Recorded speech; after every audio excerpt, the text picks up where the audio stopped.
Would you call yourself an underdog? I mean, yeah, I do.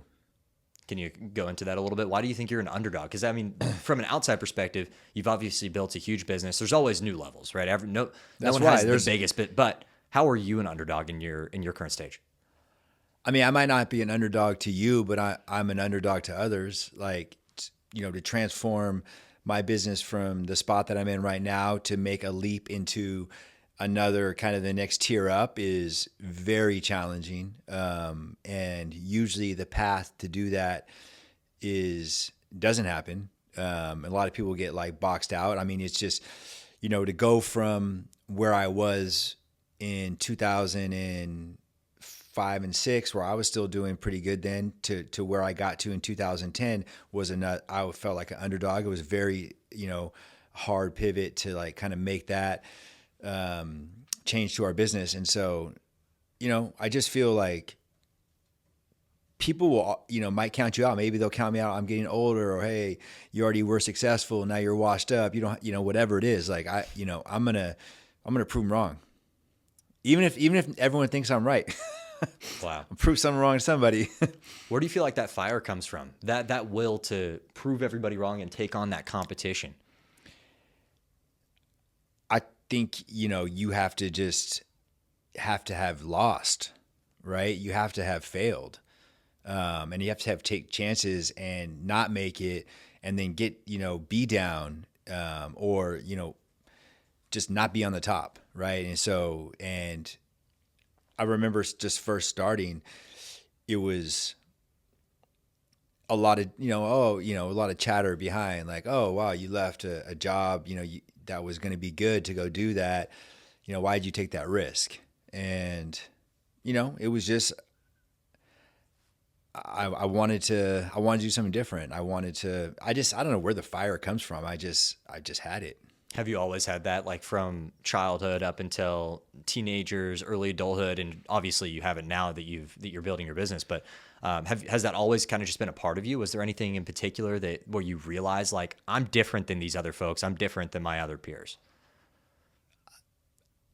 No, I mean, it was like as a kid, I was competitive in sports. I wanted to win, but I didn't ever think like, oh, I'm such an underdog. Like, I think that mentality kind of came mostly through my professional career. And once I saw how competitive and challenging it was just became like, all right, I want to win this, and then realizing how I really put that chip on my shoulder and how important that was to keep like driving and fighting even when things get tough. I think that just kind of self fulfills like, oh, that's a good mentality to have.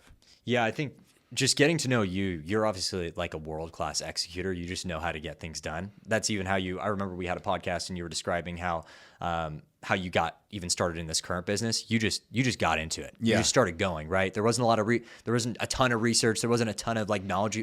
You had the knowledge, you kind of had an idea, and then you got into it. Prove them wrong. Like, I'm going to go try to raise money internationally, like, which is so challenging. And like, I'm just literally just jumping into, I just decided 2 years ago that I was like, all right, I gotta change, certain things, how we're doing. And randomly enough, a person came to me like through kind of a network, and as I was just starting to kind of, formalize these thoughts in my head.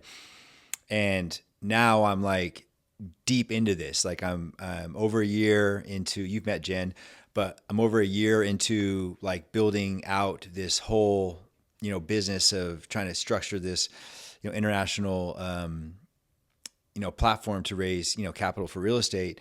And I didn't know what the hell I was doing. I just was like, all right, I'm going to jump in and I'm going to figure this out on my own. And by doing that and like pushing the information that I can get from my current peers, and then finding new peers, and then asking information from them and forming new relationships, I realized it's not a 1-3 month, 6 month. I'm not just gonna be like walking in the door. But now I got my first trip in May. Jen's already been out there 4 or 5 times, so I'm taking my first trip in May. I'm gonna have That's exciting. 3 days of like 8 to 10 meetings a day. I'm actually speaking at the real estate school there. It's the only specialized real estate school in this country I'm going to.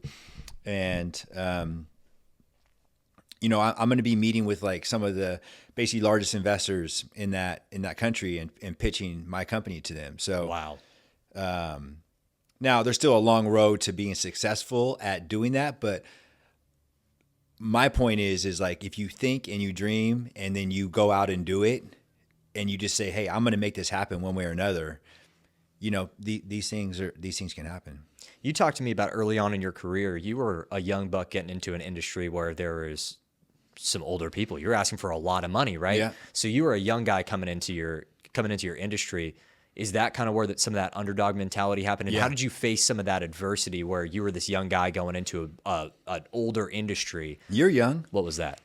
I mean, don't you feel the same thing? I mean, I guess your industry's My a industry little though bit younger. It is skews totally a little bit different because younger. marketers tend to be a little bit younger in social Yeah. media. It's my generation. You came into an industry that was run by older guys, and you were in your mid to late 20s when you were getting into the game. So a little different. But talk to me about like some of those adversities and what was running through your head and how you had to face some of those insecurities.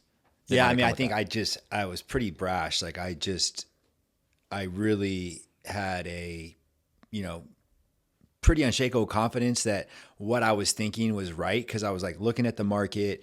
I didn't understand how or why it was set up the way it was, and I just thought there was like a big opportunity to kind of not really disrupt the operating business per se, but to kind of disrupt the way it was financed, because there was a lot of inefficiencies in the way the market was capitalized at the time I was starting. It was, you could clearly see it. And so I just wanted to take advantage of that. And that's how I was able to kind of eventually convince people to invest, because by removing some layers and getting that trust, I got people more directly invested into the real estate that they wanted to get into without having to go through multiple tiers of people taking money before they actually did. And that's the old way it was kind of set up. It was, you either invested in the public markets or you invested in through this private equity structure. But what I found out was the private equity guys, they weren't actually even doing any work. And so really there was the public market was run by like operators, and all the private market was either capitalized this one kind of way I used to do it, or there was these big funds that controlled basically 90% of the private market capital, and they would just put the thumb on us and make us do all the work because they had all the money. And I was just like, let me just go find out who's investing with these guys, you know. And I'm like, go to them and be like, hey, these guys aren't really doing anything. You know, they're just kind of we're the ones doing all the work, so just come work with us, and then right. It's like, hey, they're money. relying on me to do all the work. And then the other thing, which was interesting, is the on the ground stuff was being run by a whole other business, like a third party property manager. So I would write the business plan up, then I would go give it to a third party property manager, and then I would go out and find some capital source, you know, that would go raise some money from someone else. And that money was sometimes even invested into a pension fund, you know, from an individual investor. So then I was just like, let me just cut out the pension fund. Let me cut out the private equity fund manager, and I'll go do all the work myself, including the property management, and then just go right to the investor and say like, hey, do you want to invest directly into these buildings with me? Wow. Yeah. So you accumulated the knowledge of how to do the thing, and then you just cut out the middleman and you executed and built your business on it. Yeah, exactly. Wow. And that's how now the business is pretty, the allocator model is still there, but it's most guys that are good in my business have reached the kind of point where I'm at, and they just raise their own capital directly. Would you say this has been the most difficult leg of your business kind of cycle? Yeah, there's just been a few, like, I guess, so I would say in like working on it in earnest, I started working really hard on this like May, June of 2022. Okay. So we'll call it, you know, going into just finishing our third year of working on it. But part of it is, it's one of those long plays. Like, I can't just go tomorrow and do it, right? I have to go through a rebranding. I got to get the team in place. that can actually stand up to the scrutiny that it would require to like go pitch these big investors. Then I got to get my systems and processes in place, and I got to run those systems and processes for a couple of years, so I know that if $100 million investor comes in and wants to do due diligence on my firm, it doesn't look like I just put the processes in yesterday. It's like, no, I've been doing it for the last, now if I meet 3 years, right? So it's like, and everything is consistent. It stands up. It looks clean. Like it's the car's running. It's been, it's in tune and ready to go. How are you attacking this thing with confidence when you've never done it before?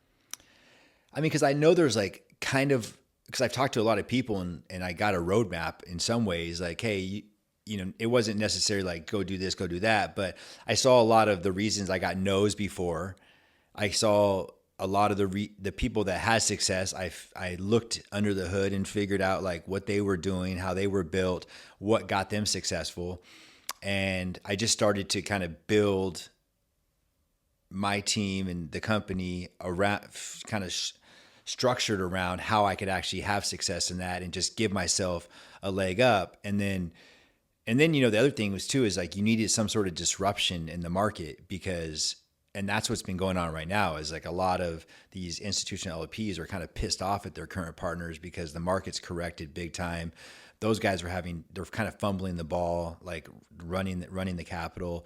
And so now like these groups are saying like, well, shit, let me, who's the next best thing? Cause I'm not going back with those guys anymore. Got you. So you had someone that effed up and now you can come in and pitch. And I can now say like, hey, I didn't mess up. Here's what we did during that time period. Here's what I will do if you invest with us. And I've been consistent at it. I have all the same bells and whistles that those guys have, but you just don't know me. But you knew them for 20 years, and they screwed up because they got fat, happy, and relaxed, and thought that nothing was ever going to change. So